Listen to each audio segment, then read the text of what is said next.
Assalamualaikum warahmatullahi wabarakatuh. Saya di sini akan menerangkan sedikit materi tentang pegadaian konvensional dan syariah. Pengertian dari pegadaian adalah hak yang diperbolehkan bagi mereka yang memiliki piutang barang bergerak. Barang bergerak diserahkan ke kreditur oleh debitur atas nama kreditur. Debitur mendelegasikan kekuasaan debitur kepada kreditur. Jika pihak yang berhutang tidak dapat membayar kembali hutangnya, barang bergerak yang diserahkan dapat digunakan untuk membayar hutang. Atau istilah mudahnya, gadai merupakan proses meminjam dana oleh seseorang kepada sebuah lembaga perum pegadaian dengan memberikan jaminan berupa barang bergerak seperti BBKB sepeda motor, BBKB mobil, emas, atau alat rumah tangga lainnya. Ciri-ciri pegadaian ada 3. Yang pertama, terdapat barang-barang berharga yang digadaikan. Yang kedua, barang yang digadaikan dapat ditebus kembali. Yang ketiga, nilai jumlah pinjaman tergantung nilai barang yang digadaikan. Kegiatan usaha dalam pegadaian. Kegiatan usaha perum pegadaian dapat diklarifikasikan menjadi 3, antara lain, yang pertama ada penghimpun dana. Dana yang diperlukan oleh perum pegadaian untuk melakukan kegiatan usahanya berasal dari pinjaman jangka pendek dari perbankan, pinjaman jangka pendek dari pihak lainnya, penerbitan obligasi, dan modal sendiri. Pinjaman jangka pendek dari perbankan dan dana jangka pendek sebagian besar adalah dalam bentuk sekitar 80% dari total dana jangka pendek yang dihimpun. Pinjaman jangka pendek dari pihak lainnya dari utang kepada rekanan, utang kepada nasabah, utang pajak, biaya yang masih harus dibayar, pendapatan diterima di muka. Penerbitan obligasi sampai dengan tahun 1994, Perum Pegadaian sudah 2 kali menerbitkan obligasi yang jangka waktunya masing-masing 5 tahun. Penerbitan pertama pada tahun 1993 sebesar 25 miliar dan penerbitan yang kedua kalinya adalah pada tahun 1994 sebesar 25 miliar. Sehingga sampai dengan tahun 1994, total nilai obligasi yang telah diterbitkan adalah 50 miliar. Dan yang terakhir, modal sendiri. Modal sendiri yang dimiliki perum pegadaian terdiri dari modal awal. Modal awal itu dari kekayaan negara di luar APBN sebesar 205 miliar. Yang kedua, penyertaan modal pemerintah. Yang ketiga, laba ditahan. Laba ditahan itu merupakan akumulasi laba sejak perusahaan pegadaian ini berdiri pada masa Hindia Belanda. Yang kedua ada penggunaan dana. Penggunaan dana meliputi uang kas dan dana likuid lain. Pembelian dan pengadaan berbagai bentuk aktiva tetap dan inventaris. Pendanaan kegiatan operasional, penyaluran dana, investasi lain.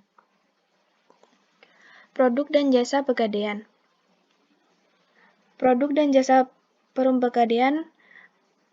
Beberapa produk dan jasa yang disediakan oleh perum pegadaian ada 4. Yang pertama, pemberian pinjaman atas dasar hukum gadai. Yang kedua, penaksiran nilai barang. Yang ketiga, penitipan barang. Yang keempat, jasa lain. Pemberian pinjaman atas dasar hukum gadai merupakan jumlah atau nilai pinjaman yang diberikan masing-masing meminjam sangat dipengaruhi oleh nilai barang bergerak yang akan digadaikan.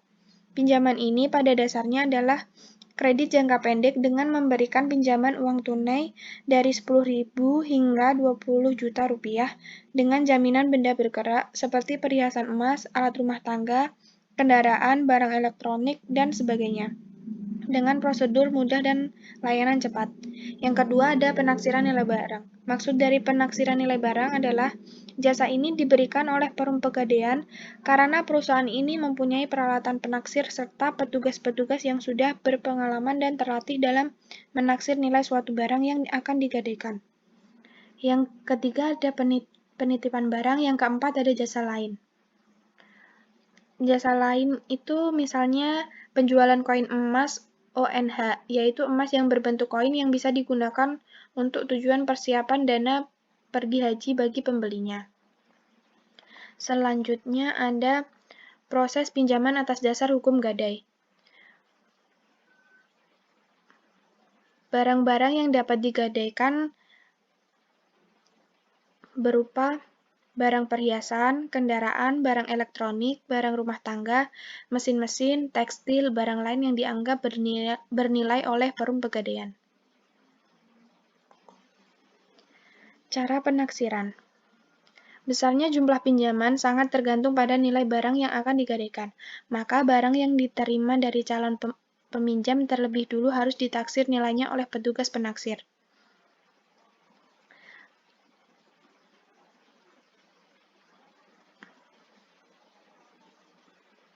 Terus pemberian pinjaman, pelunasan, pelelangan. Pemberian pinjaman, nilai taksiran atas barang yang akan digadaikan tidak sama dengan besarnya pinjaman yang diberikan. Setelah nilai taksiran ditentukan, maka petugas menentukan jumlah uang pinjaman yang dapat diberikan. Penentuan jumlah uang pinjaman ini juga berdasarkan presentasi tertentu terhadap nilai taksiran. Dan presentase ini juga telah ditetapkan oleh Perum Pegadaian berdasarkan golongan yang besarnya berkisar antara 80 hingga 90%. Yang kedua, pelunasan nasabah dapat melunasi kewajibannya setiap saat tanpa harus menunggu tanggal jatuh tempo. Pelunasan pinjaman beserta sewa modalnya atau bunga dibayarkan langsung ke kasir disertai surat gadai. Setelah adanya pelunasan atau penebusan yang disertai pemenuhan kewajiban nasabah yang lain, nasabah dapat mengambil kembali barang yang digadaikan. Dan yang terakhir ada pelelangan. Pelelangan adalah penjualan barang yang digadai. Dilakukan oleh Perum Pegadaian pada saat yang telah ditentukan di muka apabila hal-hal berikut terjadi. Pada saat peminjam habis atau jatuh tempo, nasabah tidak bisa menebus barang yang digadaikan dan membayar kewajiban lainnya karena berbagai alasan. Dan yang kedua, pada saat masa pinjaman habis atau jatuh tempo, nasabah tidak dapat memperpanjang batas waktu pinjamannya karena berbagai alasan. Manfaat pegadaian. Manfaat pegadaian bagi nasabah. Penaksiran nilai suatu barang bergerak dari pihak atau institusi yang telah berpengalaman dan dapat dipercaya. Penitipan suatu barang bergerak pada tempat yang aman dan dapat dipercaya. Manfaat bagi Perum Pegadaian.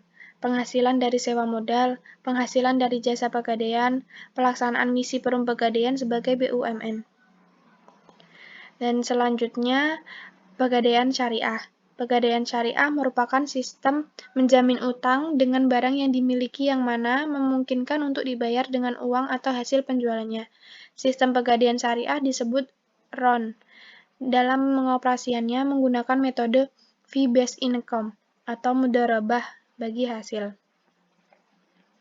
Pegadaian syariah secara ringkas merupakan semacam jaminan utang atau gadai. Lebih jelasnya, pegadaian syariah merupakan sistem menjamin utang dengan barang yang dimiliki yang mana memungkinkan untuk dapat dibayar dengan uang atau hasil penjualannya. Pegadaian syariah bisa pula diartikan dengan menahan suatu barang milik penjamin sebagai jaminan atas sejumlah pinjaman yang diberikan. Tentunya barang penjamin harus mempunyai nilai ekonomis dan pihak penjamin mendapat jaminan bisa mengambil seluruh ataupun sebagian piutang kembali. Landasan hukum gadai syariah terdapat 3 dari Al-Quran surat Al-Baqarah ayat 283, yang artinya jika kamu dalam perjalanan sedang kamu tidak memperoleh seorang penulis, maka hendaklah ada barang tanggungan yang dipegang oleh yang berpiutang. Yang kedua ada dari hadis, Rasulullah SAW pernah membeli makanan dari seorang Yahudi dengan cara menangguhkan pembayarannya. Lalu beliau menyerahkan baju besi beliau sebagai jaminan. Yang ketiga ada dari ijma. Berkaitan dengan pembolehan perjanjian gadai ini, jumhur ulama juga berpendapat boleh dan mereka tidak pernah berselisih mengenai hal ini. Adapun rukun gadai syariah. Rukun gadai syariah terdapat 4.